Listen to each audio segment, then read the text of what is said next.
think there were a lot of good things that were happening in the session. We'll show some clips of that, a couple of routines that were established, some expansions of those routines. He picked up on some words and was spontaneously saying some of those that we had modeled, so that was all great.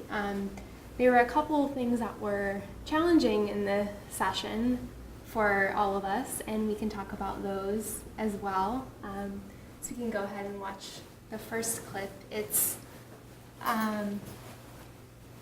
number 5. Yeah, perfect. And 4:15.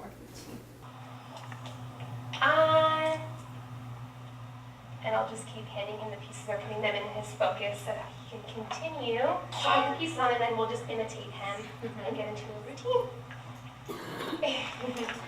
And it might be easier. Oh, pizza. Perfect.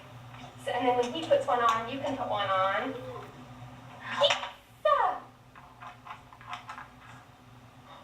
Pizza. And it's a little bit hard because he's not looking at what we're doing, so we can make sure that he's really seeing our imitation or our model. So we can hold it a little bit closer.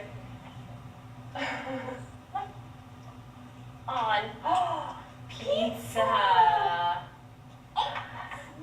On. Ooh, blocks. And then if he's interested in the blocks, we can bring those over. That's fine. And we'll do.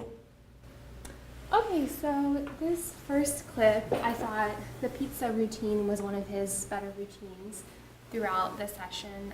You did a great job of imitating him, which I think really helped to get us into that routine. I mentioned in the clip that it was a little bit hard because he wasn't really noticing our models quite as much. He was more focused, his eyes were focused on the ceiling. So I think that was a challenge throughout the session, but in this particular clip, I think we were able to work through it because at some points he was looking down at the toys and he saw that we were imitating him, and when we needed to scaffold, he was looking at some points.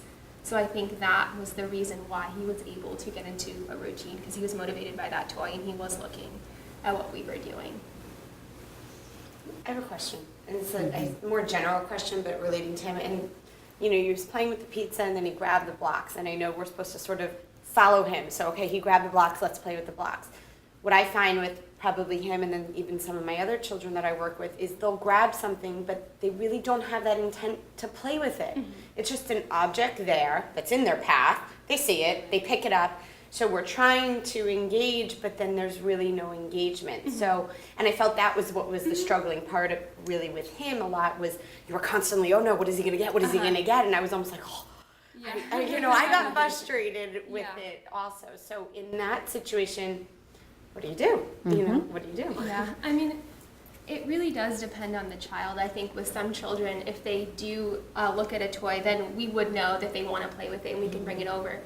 With him, I think one strategy we could use is keeping the pizza out as well and having that as an option. So if he kind of has a fleeting moment of grabbing the blocks, we can still have the pizza and I'll still be holding it up. So if he wants to go back to that, then that would be one option. Do you think we had too many toys for him? Like, I almost felt overwhelmed with all the toys. So I would think almost for a child like him, and I guess it's getting to know him also a little bit better, but maybe sticking to those certain toys and certain routines that he's good at, or at least we think that he can be good at. I mean, definitely we would have to get to know him better to be able to know which toys are motivating. I had a lot of toys available because I felt like he wasn't really interested in that many of the toys that we had, so I felt like I had to keep bringing more toys in to try them out, just in case he was interested. We did spend a lot of time cleaning up the environment, I think, which in a sense was helpful. I think the mat demarcating where we could play was helpful for him, just having a couple of toys on the mat and then the rest, you know, kind of pushed to the side, and we would bring those over if we needed them. But yeah, I agree. I think once we got to know him, we would definitely just stick with a couple of motivating routines, motivating toys. There may be times too when you can combine the, say, pizza with the blocks. But in the first session, you just don't know. And you're almost doing the assessment to figure out what it is that he can do, that he is interested in. things that work. And so I think in this case, we learned a lot about him. So based on the assessment, we were pretty confident that he had mastered some levels of combination play. And he even showed us some emerging pretend self. But so now that you've played with him, what is your estimation of where he is and what we should be doing if we're trying to get him to jointly engage with us? So, I mean, I don't have my book turned to the page, but I think we're doing some combination play, but very basic stuff. So this goes with this, and that's pretty much where I think that ends. He didn't show any pre-symbolic, and I think we didn't, because I remember at one point I think you'd even asked to bring out, or I even asked to bring out the food with the dolls, and you said, I don't even think he's there, And the only thing when we brought the food out that he was able to open and close it, which was very object related, and that was it. So, which was interesting because prior we thought that he was able to do that, or a little bit. Right. So it tells us a little bit about his intervention history. So a lot of times children are taught skills, and they can show you those skills on an assessment, but when you really see them in action, you realize that he hasn't really connected all the dots yet. So that's what we're trying to do. We're trying to fill in those little gaps so that he can show us that level of play and we can sustain engagement for a period of time. So that's one issue. I think the other issue is all of the competing factors that we had going in this session. And so I think we would want to clean those up if we could. So in real life, where we have more control over our situation, we can do that. So the space, of course, we've talked about the space before. It's too large. There are probably too many things in there. There's other things in terms of the environment I think we would want to try. And we may try those today, but we may not get them on tape. So, for example, turning off all the lights. I think this is a child that just natural daylight might work better for him, because I think he's really drawn to the lights and then he gets interested in the edges, and he's very fascinated by sort of visual input.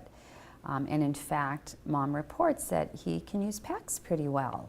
So that's interesting, right? So he's definitely learning visually, but actually the visual interests that he has are really competing with his ability to engage with us and in play. And so I think we have to kind of rethink what we're doing. And this is the kind of fun problem solving that we do all the time when we're trying to intervene with a child around engagement, right? So it's this process we're trying to get to. So how are we going to do that? And we have some ideas, but we'd actually like to hear some of your ideas as well.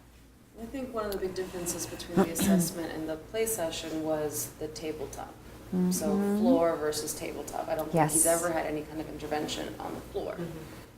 So I would wonder if there's a way to kind of go in between that and maybe provide him one of those really low chairs to the ground where he could play on the floor, but still have that sort of, this is where you sit, because he's used to that. So rather than going all the way from table in front of you, chair here, you sit here, to nothing, right? Have something kind of in between.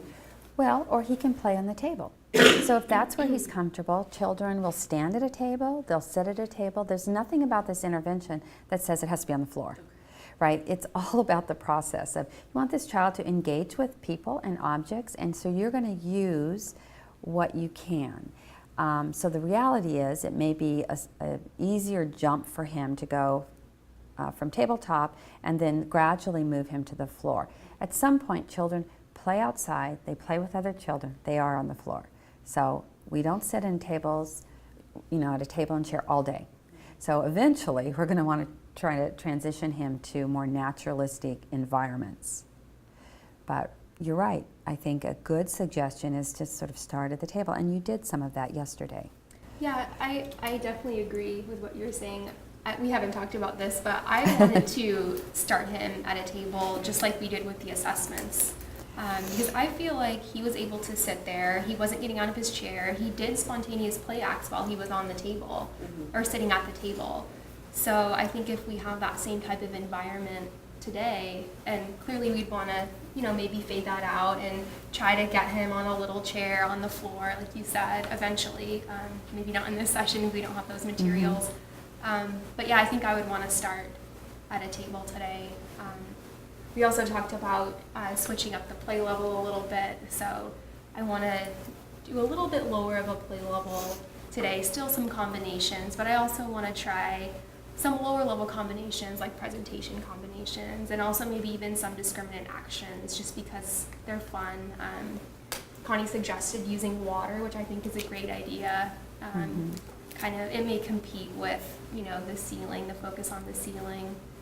So we could try, rolling some things down into the water and see if that's more, oh good. Water, that's good information. The issue about the water is that it has a lot of reflection. So, we're mindful of it. And when we talk about water, it's 2 inches of water in a tub with a ramp or something where we can sort of somehow get to that play level or, and see what we can get. And we don't actually have the right kind of materials here that we would want to have, but things like plastic boats that slide down a ramp that stack so that you have the possibility of expansion.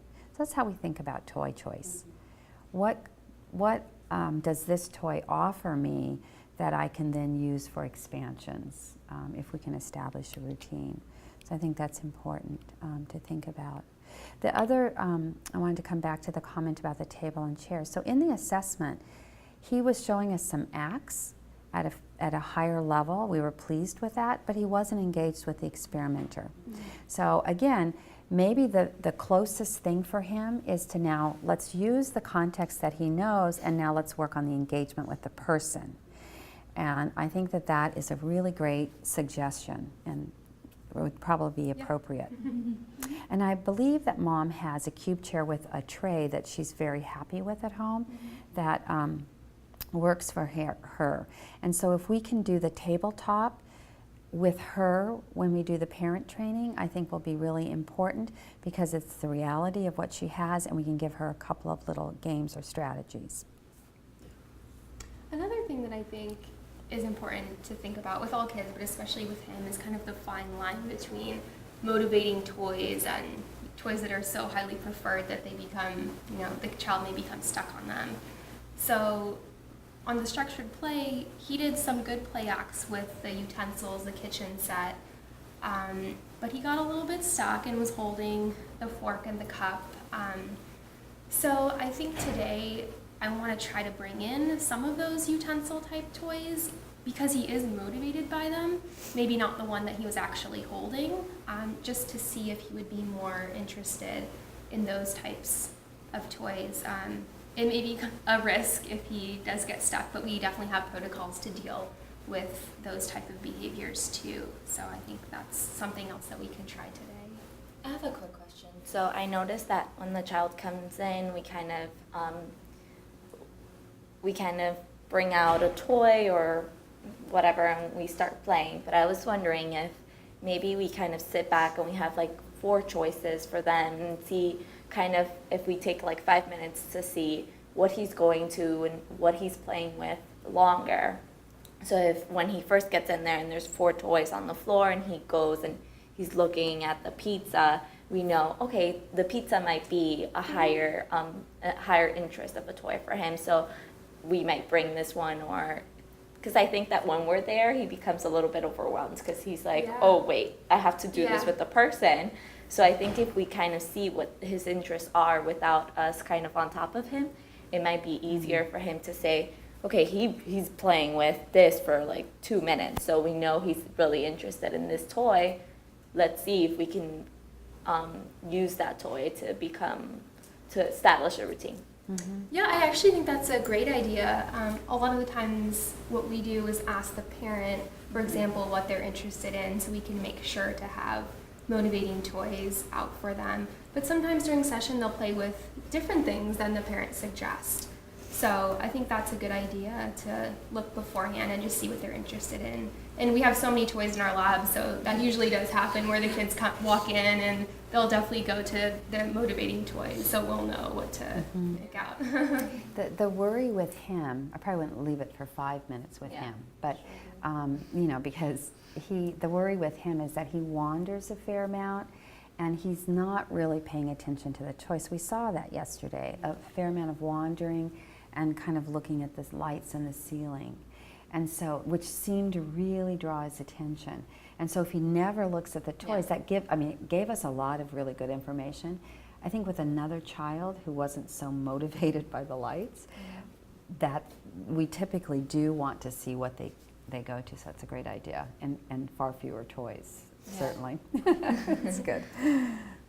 We can watch the next clip, I guess. Thanks.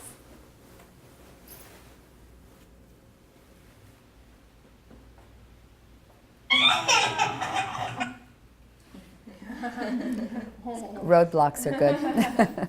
Oh, yeah, that's right. That was when the blinds closed. Did you want to start with this child now? Or? Yeah, that's perfect. Thank you. Out! Out! So he's really learned that word just within this session. Out! Out.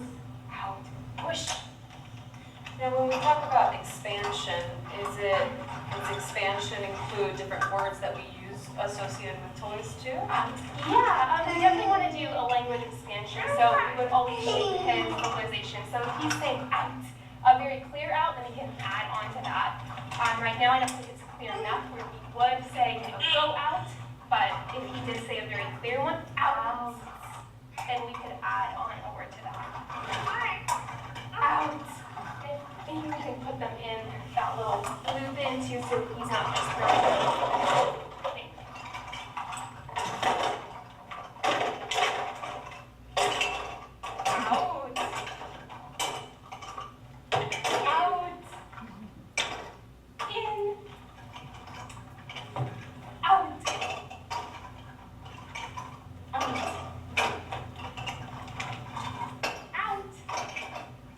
And then when we're taking things out, we can moderate our attention too, so we can show him.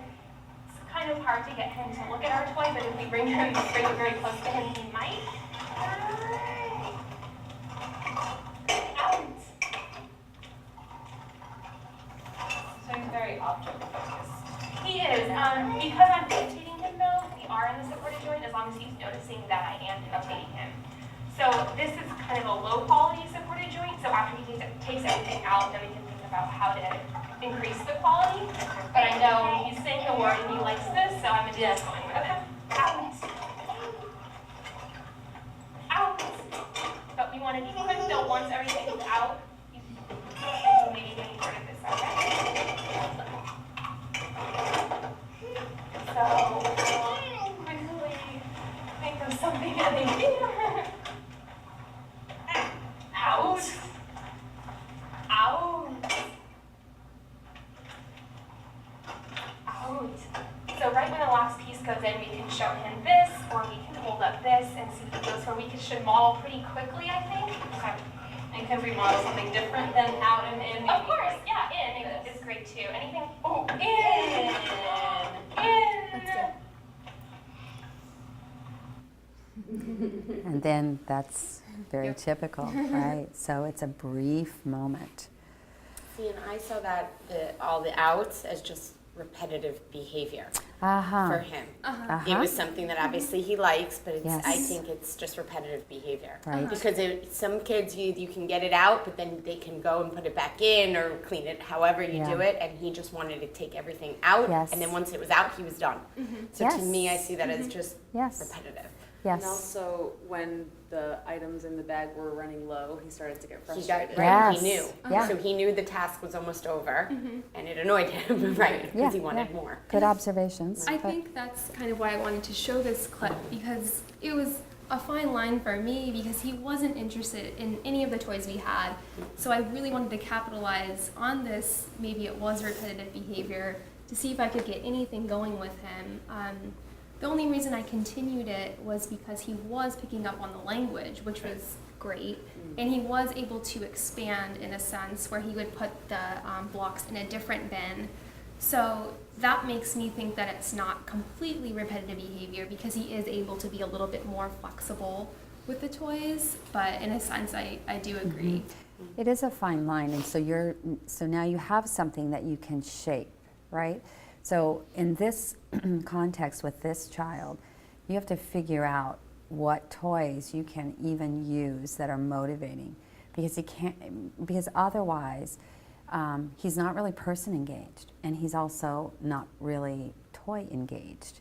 He is event engaged in a sense by looking at lights, by being really interested in edges. Probably hasn't really done much interaction around toys and people, and he's 2.5, and he's had a fair amount of intervention actually. He's had 6 or 7 months of 20 hours a week of ABA. And so, we have to be concerned about, next steps for him, and so how we can infuse a little bit more development and engagement work within his, basic program, I think. I don't think we need to watch the last clip. I pretty much already talked about it. But I mean, one other thing that I was thinking about is in terms of the mom, really what we should, try to explain to her today. And one thing that I was thinking, we can talk about this later too, but I think one thing that would be easy to state to her is how to model joint attention just throughout his day. I know there are 3 kids in the family, she's very busy, it's hard for her to sit down and play with her son, and just modeling a point, even during snack time, during bath time, any kind of daily routine or play, that would be something very simple for her to do. And we know that modeling joint attention will hopefully help him initiate more joint attention, which will lead to better language. So I think for a parent like that who's very busy, just these very easy strategies would be something to pass along to her, not very time consuming for us. And I wonder too if he likes water, what bath time is like. And if we can bring some little ideas or toys into bath time, even with the 2 boys, because they're the same age, and that might be a fun kind of shared activity, and sort of moving it from this sort of idea of parent 1 child to parent 2 children, which is the reality, and seeing if just modeling and using the other child too, who could benefit from some modeling and some simple language and appropriate toy choice. And that sort of leaving it at that. I'm mindful that we're not sort of following this child for a long period of time, so we need to be careful with recommendations and be realistic. So, I have a question. I'm having a difficult time with the issue of not recruiting attention. Only because, we were, grabbing the toy and putting it in his line of view, and I think that is a way of recruiting attention. And I'm just wondering, is it okay? How much? I know we want to limit it, and I know we don't want to turn it into a demand. But with a child that's constantly looking around, we do need to recruit his attention if we're going to do anything, I think. do you, in reflecting on this child, I'm wondering if he's had a lot of attention recruitment activity going on. I wonder if his attention is being recruited all day long, and if he's actually doing some of this to avoid, that may be his natural tendency, and so our natural tendency is to say, look at me, and try to get that attention. And some children really actively avoid that. And so, not knowing this child, and none of you also knowing him over this months of intervention that he's had, that would be a really important question to ask his therapist. And maybe they've come to really good strategies that work for them. But I think recruiting attention for him, I think what you were doing wasn't working particularly well in terms of trying to recruit attention.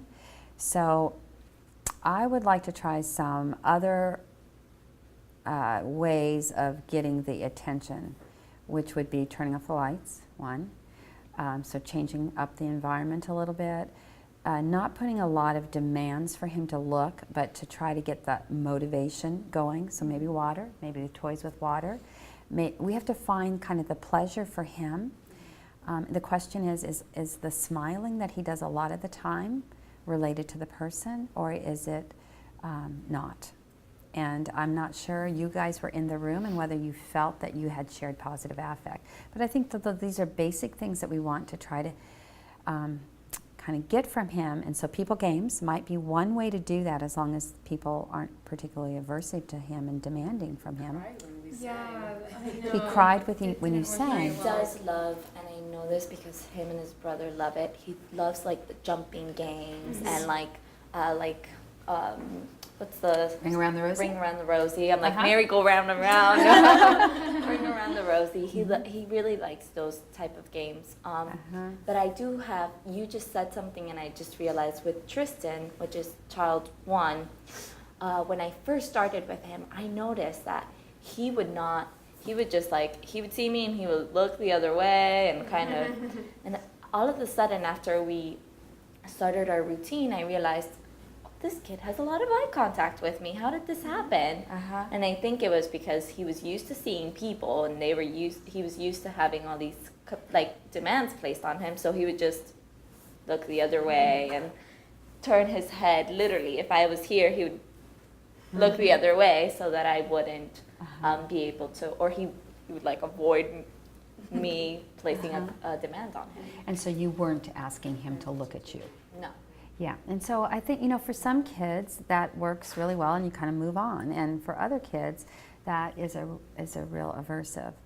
So, again, I think this is where you have to think of some behavioral strategies that you would normally use. I think it's very important to have behavioral background and understanding how to use those strategies, but you have to infuse it with a developmental approach and developmental knowledge. So these are really young kids, first of all, chronologically. They're even younger developmentally. So the first child is very young. He's an infant in terms of his development. So we have to think about that and what those goals are. And I think even with the second child, I would want to get a better sense of how much language he's understanding, because it's not clear to me. So if we were in the lab and he was in a study, we would have done a lot more testing. We would have done some cognitive and language testing. We would have done an imitation task as well to find out where he is. So, I think we have kind of limited knowledge about him, and we're going to change it up today. You're going to see kids that are at this developmental level, and so it's pretty important for you to sort of have some strategies to work with them. These are kids that aren't very often in studies, and so the data that we have isn't probably great in terms of understanding how far you can move them. I feel confident that with both children we could improve their engagement, and we could improve sort of joint attention or requesting skills. We may not change in a short period of time, let's say 10 weeks, we may not change play level for either of these little guys, but I think if we had them over a year or 2 years, we would certainly see lots of progress. But in a short period, and I think of things in about a 3-month chunk. So play level wouldn't be a goal that I would try to improve in 3 months with these kiddos, but I would try to improve engagement, joint attention, and probably with the second child some words and language. And actually we might improve his play level to be more solid with people.